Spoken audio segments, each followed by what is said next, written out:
Right, in your last lesson, you will have been looking at vaccinations. Now, vaccinations are relatively simple to get your head around in that they are an injection that contains, just get the pen working, so they're an injection that contains dead or inactive pathogens.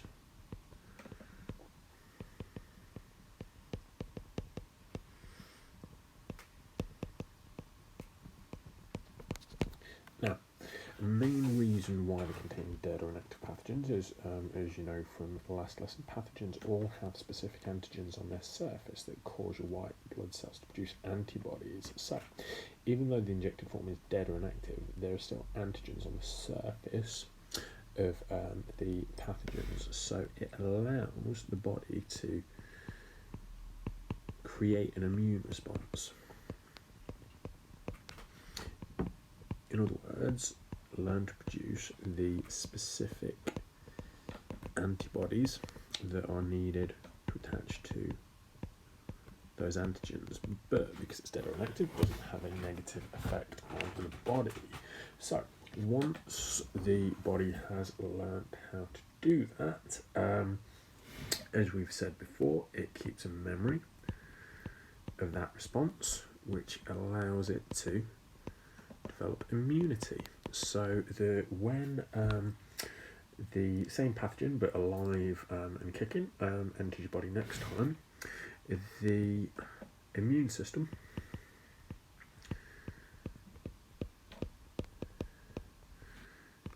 can produce the correct antibodies quickly in order to fight off the pathogen and obviously prevent illness.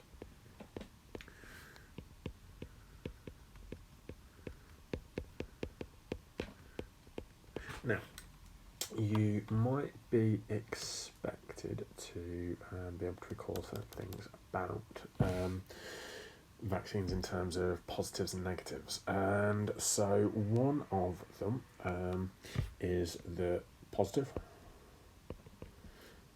is that they're obviously good for helping to control deadly diseases. So you might see in exam questions diseases like polio or smallpox, for which vaccines have been developed, and therefore the disease is sort of almost been eradicated due to people then being able to develop immunity.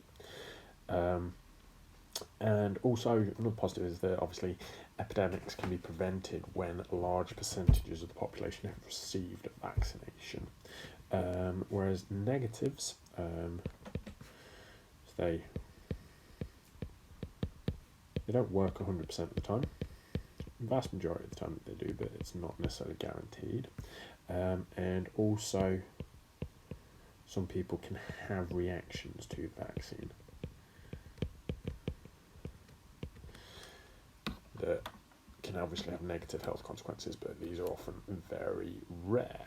So, there are main points on vaccination.